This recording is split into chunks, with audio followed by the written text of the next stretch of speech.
And now, coming to you live from downtown Jackson, Volcano's 104th resident and host of LOL, Ed Tracey.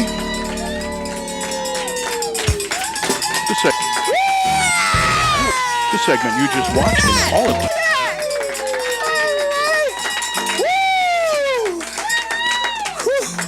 There's a lot of work at 8:30 in the morning. What's up, everybody? Happy Friday! My name's Ed Tracey. It's Laugh Out Loud Friday. So how many shows is this so far? Seven shows! I'm still on TV. This is awesome. This is great good times. All right, so we got a great show for you today. We've got the mighty Barry Duncan and Tom Shirley over here playing some music for you today. Give it a big round of applause. We have the mighty, the good-looking, the Irishman, Mike Phalen over here is our co-host for today. And the very talented and comical Matt Gupser is going to be our comedian for today. Give him a big round of applause. And we are, am I saying that right? Yeah. Okay, good. All right, it's good enough. All right. And we're going to do some games. Last week, those games that we did were a big freaking hit. They were good, huh? We're good. You want to play a game with me, you and me? Come on, Sue. Never. Slip and slide, Wesson oil. Anyway, so we're gonna do some fun stuff today. We're gonna do some more games, and so what I do every morning, I read some jokes that people send to me. If you have some jokes you want me to read them on the air, send them to me. hello@volcanounion.com, Ed Tracey 3 on Twitter, and I'll read them. And if I read them, you get a T-shirt.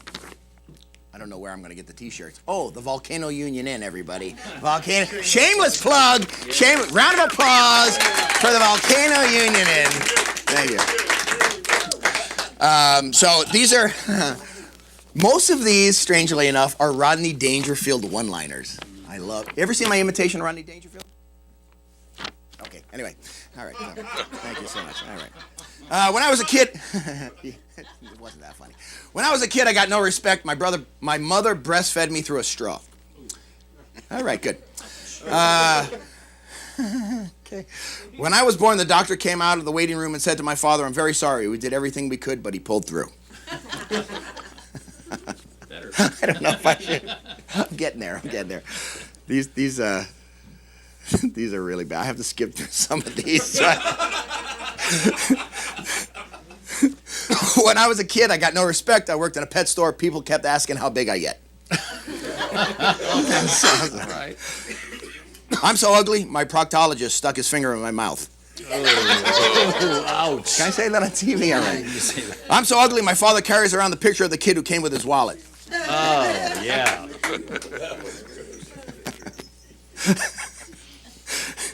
Okay. I can't read some of these. On the way to the hospital, the ambulance stopped for gas. Okay, there we go. All right. There's one. Hey, I don't get respect from anyone. Why, American Airlines, they thank me for flying United. Okay, one more, and then we're going to move on here. I remember the time I was kidnapped, and they sent a piece of my finger to my father. He said he wanted more proof. Ladies and gentlemen, give it up for the band right here. Barry and Tom. Play us a little music there, my man. A little slower. 1, 2.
So, Mike Phalen, Sure, I'm going. you're looking good, buddy. Well, I am. It's in Very honor of nice. the That Irish. is nice. So I need to tell one Irish joke. Oh, sure. An Irishman walks out of a bar. Anyway, Okay. that's it. Thank you both of you. That was the Thank you joke. so much. That was it. That was it. What, are you expecting to crawl out or what? Yeah, I know. I have one for you now. Good, let's hear it. Okay, so there's an Irishman, there's an Italian, and there's a German, and they're construction guys in New York, and they're up on the 40th floor doing their work, and come noontime, they sit down to have a meal. So the Italian opens his container first, and he says, I've got spaghetti and meatballs again. He says, I'm so tired of spaghetti and meatballs. It's all I ever get every single day, spaghetti and meatballs. And the German opens his and he says, yeah, boy, he says, I'm like you. He says, all I ever get is sauerkraut and sausages. He says, it's terrible. Every single day, sauerkraut and sausages. And then the Irishman, of course, chimes in and says, well, you think you got it bad? He says, I have all this corned beef and cabbage. Every single day, corned beef and cabbage. It's disgusting. So the three of them make a pact and said, I tell you what, tomorrow, if we have this all the same food again, let's just jump off the damn building and kill ourselves. So sure enough, the next day they open up their lunches, and just as you would expect, the Italian looks, spaghetti and meatballs, away he goes. Off the edge. The German, of course, with the sauerkraut and sausage, bam, away he goes. And the Irishman's right behind him. So they hold the wake the next day. And the wives are in the room waiting, and the poor Italian wife and the poor German wife, they're crying their eyes out about, oh my God, oh my God. And the Irish wife's just sitting there calmly. So the Italian wife says, oh, my poor Luigi, she says, if I'd only known, I would have gotten him some other kind of food, a ravioli, something. I feel so awful, I didn't change his lunch. And then, of course, the German lady, yeah, she says, I should have done Hans's food too. I could have gotten something else. And they're all crying, and they're looking at the Irish lady, and she's still not crying. She says, why are you looking at me? She says, he made his own lunch. All right. Mike Phalen. I do Irish jokes on St. Patty's Day. Good stuff, buddy. Well, good thank stuff. you. It was clean. It was. Was. Which is kind of important because we're on television. Yes, it is. So, can I tell what you used to do for a living? Well, absolutely. Mike used to be the police chief for Pleasant Hill, California. I was indeed. was. Yes, and his parole officer. He was, actually. That's why I'm still wearing my ankle monitor. There it goes. So, how'd you end up in Amador County? Actually, it was we were looking to retire out of the Bay Area. Just got a little too busy, too crazy. Course, so we were looking at a variety of places. We came up here with a motorhome that we had, stayed at the 49er Village. And my wife has a habit of picking up the for sale stuff. Scares the hell out of me every time we go somewhere. And she says, well, look at this. This looks like a nice community. So we did a little checking, and the time there was a chief there, and I went and introduced myself, and he showed us around the town.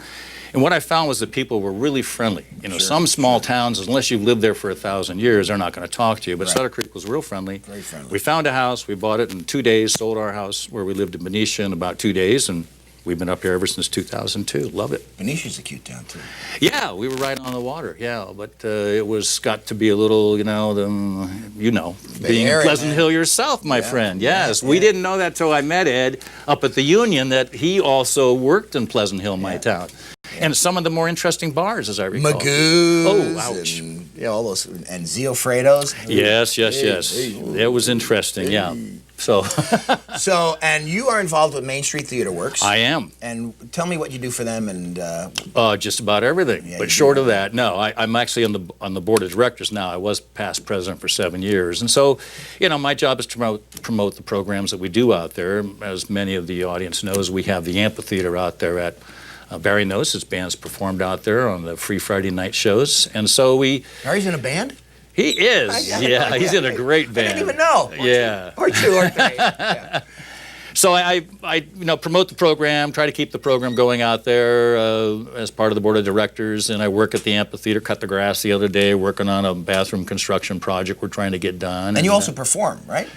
I did. You did. Huh? I did. I did theater in the Bay Area, some musicals and some regular drama shows, and then I fell into it up here doing Amadeus when the theater company was still down in downtown Sutter Creek. Gotcha.